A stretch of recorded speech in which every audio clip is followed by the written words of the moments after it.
Hey guys, you've seen those armchair documentaries about horror and mystery pulling millions of views, right? Usually it takes teams of editors and 3D animators. But what if you could make one alone with nothing but AI? That's exactly what I did with the Red Coat Mystery. Are you ready? Let's dive in.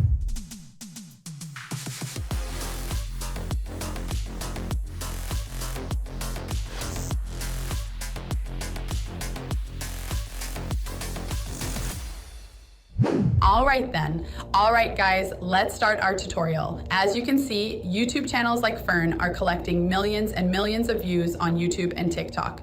And behind this channel, there is a big team of over 20 people working behind the scenes. And it's quite a complicated work to make one video like this. This takes a couple of weeks with a lot of 3D animations and a lot of hard work. But in this tutorial, I'm going to show you how you can easily recreate this kind of style of scary armchair documentaries of detective stories just using this AI alone.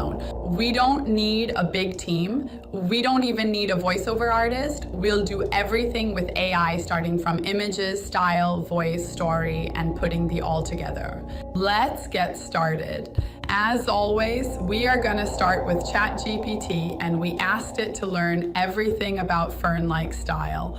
So to study Fern channel and then learn everything about his style. So ChatGPT saying it's going to create documentary, essay vibe, deep research, history facts, and less known urban stories. And then we have also visual storytelling, low polygon, clean motion design, a lot of fog, only mostly blue, dark, dark red, and black colors.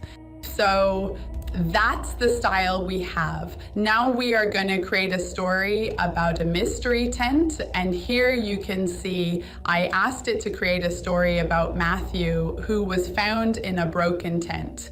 And this is a huge mystery story. I'm not going to read it right now, but in the end of the video, you'll see how it turned out.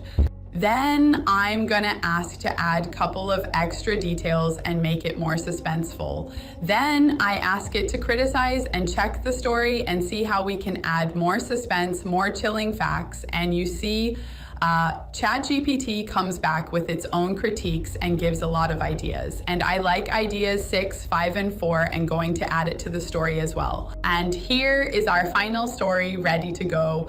It should be about 2 or 3 minutes chilling video made out of this. Now, what we are gonna do, is develop the visual style, and we need a breakdown of the scenes. So for each scene, I'm asking it to create visual style prompts, which we can try and use. And for example, we're gonna do it with first 3 scenes, and here is the prompt for each one. And now let's try to generate them. For the image generation, I tried different models, and honestly, I think still nothing beats Midjourney in terms of vibe and scary fog. So here is several generations I got from Midjourney. And look, it looks really amazing. And only thing that I don't like is that it doesn't really follow the Fern style. So we have too much colors, and what I want it to have is only mostly shades of blue and red and dark. So there is way too much of realism here. However, I love the composition, I love the storytelling, I love the vibes, and now we are gonna improve the styling as well.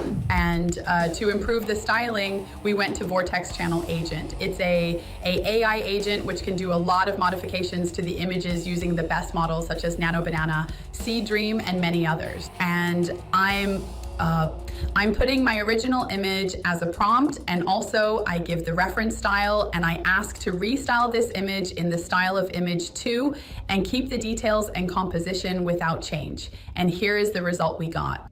See, it's much closer to the style we have in Fern videos. And I asked it again in different model, and again, I get even better results. And what you can also do is to describe the style in text instead of reference images. And then we also get a couple of generations, something like this, using the text as well. Then you're gonna pick the ones you like, and we go to the next stage is animation.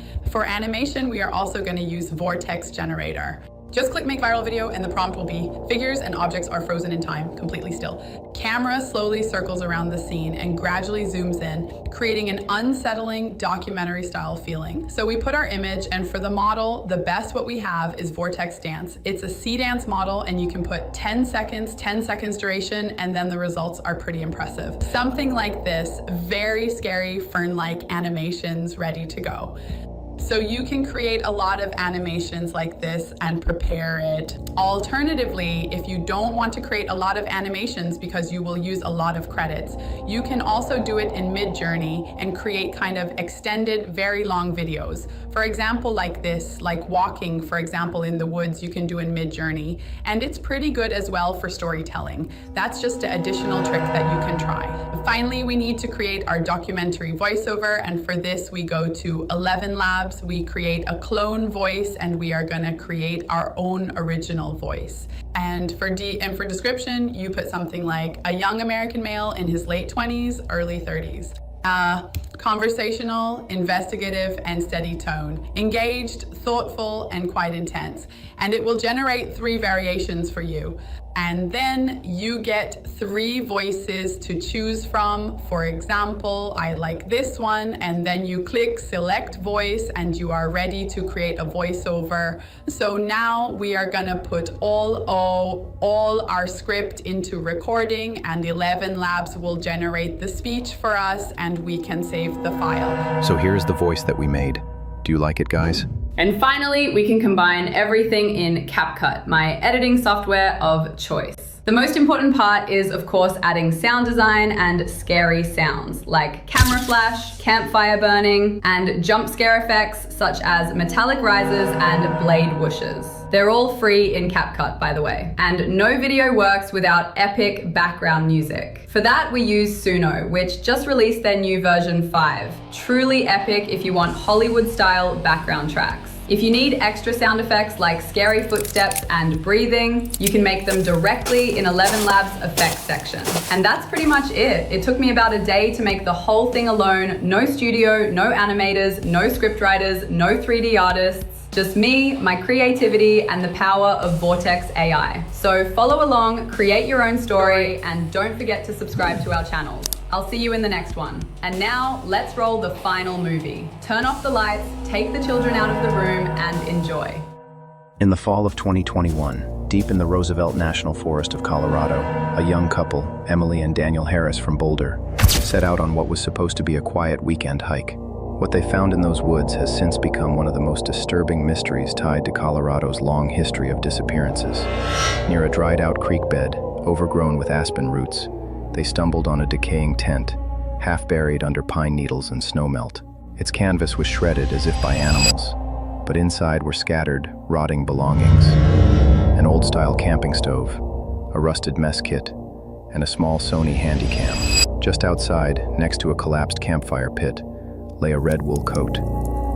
Thick, heavy, and reeking of mold, it looked like something straight out of the 1960s, completely out of place in the 21st century wilderness. What unsettled them most was that, despite its decay, the coat felt strangely warm to the touch, as if someone had just been wearing it minutes earlier.